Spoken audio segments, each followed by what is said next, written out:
আজকের গল্প মে মাসের 4 তারিখ। রচনা রাহুল মজুমদার। শীতল অবশ্য বেরোবার সময় একবার বলেছিল, এত মেঘ করেছে, না গেলে হয় না। উত্তর দিয়েছিলাম, পাগল, বীরেন শিল্ডের ফাইনাল, কলকাতা থেকে সব ডিভিশনের প্লেয়ার আসছে, দেখবো না তা কি হয়। দেখ দাদা, 10 মাইল রাস্তা, ঝড় বাড়ি শুরু হয়ে গেলে তো কাক ভেজা হয়ে ফিরতে হবে। আরে দূর, আমি সান্ত্বনা দিলাম। মেঘ তো রোজই করছে, বৃষ্টি একদিনও হয়নি, আজও হবে না, চল চল। শীতল আসলে যাওয়ার জন্য এক পায়ে খাড়া হয়েছিল, আমার মতিগতি পরীক্ষা করে দেখছিল শুধু। বেরিয়ে পড়লাম দুই ভাই। দুলি গ্রামে বীরেন্দ্র শেখর মেমোরিয়াল শিল্ডের ফাইনালে প্রতি বছর খুব ভিড় হয়। আশপাশের গ্রাম ভেঙে লোক আসে। যারাই ফাইনালে উঠুক কলকাতা থেকে নাম করা খেলোয়াড় নিয়ে আসে। এবারেও শোনা যাচ্ছে 2 দলে জনা 15 কলকাতার প্লেয়ার খেলবে। খেলা 10 মিনিটও গড়ায়নি। শীতলের আশঙ্কাকে সত্যি করে দিয়ে উঠল কাল বৈশাখী ঝড়। মুহূর্তের মধ্যে লণ্ডভণ্ড হয়ে গেল সব। যে যেদিকে পারল ছুট লাগালো, ধুলায় ঢেকে গেল চারিদিক। শীতলের হাত ধরে ছুটলাম আন্দাজে আমাদের গ্রামের দিকে। গোয়াল ভাঙার মাঠের মধ্যে দিয়ে শর্টকাট আছে, এমনিতে ওই পথে কেউ যায় না, ভূতের ভয় আছে বোধহয়। কিন্তু ধুলোয় যা অন্ধকার হয়ে আছে, ভূত থাকলেও দেখা যাবে না, তাই ওই পথই ধরলাম। ধুলোর জন্য কিচ্ছু দেখা যাচ্ছে না, তবু মনে হলো ঠিক পথেই চলেছি। আগাছা আর বড় বড় ঘাসে ঢাকা এই পথে কত দিন মানুষের পা পড়েনি কে জানে। এদিকে ঘন ঘন বিদ্যুৎ চমকাতে শুরু করেছে। দেখতে না দেখতে নামলো আকাশ ভাঙা বৃষ্টি। মুষলধারা বোধহয় একেই বলে। নিজের হাতটা পর্যন্ত ভালোভাবে দেখা যাচ্ছে না। শীতল কি যেন একটা বলল, বৃষ্টি আর মেঘের শব্দে চাপা পড়ে গেল ওর কথা। কাছে কোথায় যেন বাজ পড়ল, চোখ কান ধাঁধিয়ে গেল। থমকে দাঁড়িয়ে পড়লাম। কিছুক্ষণ বাদে চোখ আর কান দুটোই যখন স্বাভাবিক অবস্থায় ফিরে এলো, তখনই দেখতে পেলাম বাড়িটা। একটা আবছা বড় আদলও যেন চোখে পড়ছে। আশ্চর্য, গোয়ালডাঙ্গার মাঠে বাড়ি, কখনো তো শুনিনি। তবে কি পথ ভুল করে হাজীগঞ্জের দিকে চলে এলাম? ঝড়ের মুখে বাড়ির দিকে দৌড়নোটাই ভুল হয়েছে। দুলিগ্রামের কোনো বাড়িতে আশ্রয় নিলেই ঠিক হতো। এই জায়গাটা হাজীগঞ্জ হলে তো পুরো উল্টো দিকে চলে এসেছি। এখান থেকে আমাদের গ্রাম কমপক্ষে 13-14 মাইল। হাজীগঞ্জ হোক আর নাই হোক, একটা আশ্রয়ের দেখা যখন পেয়েছি তখন ওখানেই ঢুকে পড়ি। এইভাবে অন্ধের মতন পথ চলা আর উচিত নয়। শেষে কোথায় গিয়ে পড়বো? পা চালালাম বাড়িটার দিকে। আবারও কাছে পিঠে কোথায় যেন বাজ পড়ল। ছুটে গিয়ে দরজায় ধাক্কা দিলাম। বাড়িটা পুরোপুরি কাঠের মনে হচ্ছে। আজকাল এরকম বাড়ি তো আর দেখা যায় না। কে জানে বাবু, কোথায় এসে পড়লাম? শীতলের দিকে তাকালাম, বেচারা ঠকঠক করে কাঁপছে। অসুখ বিসুখ না বাঁধিয়ে বসে। এদিকে কেউ তো সাড়া দিচ্ছে না, শুনতে পাইনি না কি? আরো জোরে ধাক্কা দিলাম। এবার দরজার ফাঁক দিয়ে আলোর রেখা দেখা গেল, কেউ আসছে। দরজা খুলে দিলেন এক মেম সাহেব। বছর 35 বয়স হবে। হাতে একটা ল্যাম্প নিয়ে দাঁড়িয়ে আছেন। তাড়াতাড়ি ঢুকে পড়লাম ভিতরে। মেম সাহেব দরজাটা বন্ধ করে দিলেন। তারপর আমাদের অবাক করে দিয়ে পরিষ্কার বাংলায় বললেন, একদম ভিজে গিয়েছো দেখছি। আমাদের হাঁ করে তাকিয়ে থাকা দেখে তিনি খুব খুশি হলেন। হেসে বললেন, খুব অবাক হলে তো? আমার জন্ম এই বাংলাদেশেই। বাংলাটা আমি ইংরেজির থেকেই ভালো জানি। ভারী সুন্দর ওর হাসিটা, ঠিক ছবিতে দেখা মা মেরির মতন। হাসিটা মুখে রেখে উনি আমাদের তাড়া দিলেন, চলো চলো, আগে মাথাটা মুছে নাও। ওর পিছনে পিছনে যে ঘরটায় আমরা এলাম, বেসিন আর বাথটব না দেখলে বিশ্বাসই করতে পারতাম না এত বড় একটা ঘর বাথরুম হতে পারে। ভদ্রমহিলা বললেন, দুঃখের বিষয়, তোমাদের গায়ের মাপের কোনো জামা তো আমার বাড়িতে নেই।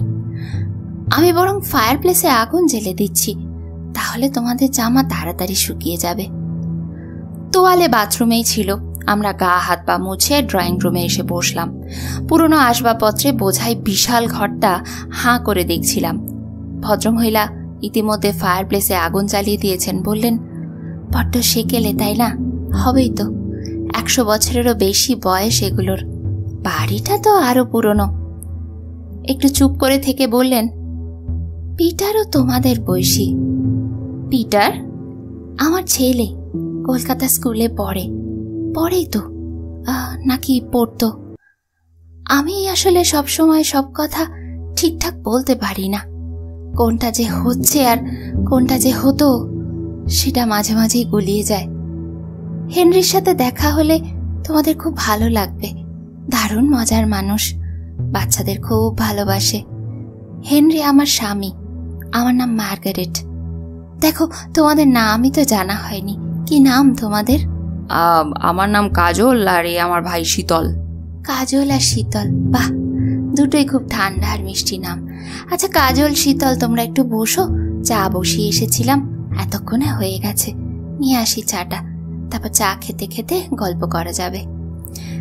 একটা ট্রেতে করে চায়ের সরঞ্জাম আর প্লেট ভর্তি কেক বিস্কিট নিয়ে মার্গারেট ফিরলেন। প্লেটটা এগিয়ে দিয়ে বললেন, খাও। এই বলে চা ঢালতে লাগলেন। আমরা কেক তুলে নিলাম। মার্গারেটের ব্যবহার এমন সুন্দর স্নিগ্ধ যে আমাদের একবারও মনে হলো না যে সম্পূর্ণ অপরিচিত একটা বাড়িতে বসে আছি। এমনকি শীতল বলল, আমাদের বাড়ি সেই অনেক দূরে, ফিরতে অনেক রাত হবে, পথে যদি খিদে পায় তাই দুটো করে বিস্কুট পকেটে নিয়ে নিই। হ্যাঁ নিশ্চয়ই, নেবে তো। চা খেতে খেতে গল্প চলতে লাগলো। মার্গারেটকে আমাদের বাড়ির গল্প বললাম কিভাবে এখানে এসে পড়েছি। মার্গারেট বললেন কিভাবে তার পূর্বপুরুষ এদেশে এসেছিলেন, কিভাবে হেনরির সাথে বিয়ে হলো, পিটার কেমন দুষ্টু ছেলে, এইসব। শীতল হঠাৎ জিজ্ঞাসা করলো, হেনরি কাকু কোথায়? হেনরি মহকুমা সদরে চাকরি করে, তো এসে যাবে, বৃষ্টির জন্য বোধহয় দেরি হচ্ছে। কিছুক্ষণ বাদে বাইরে গাড়ি থামার শব্দ পাওয়া গেল।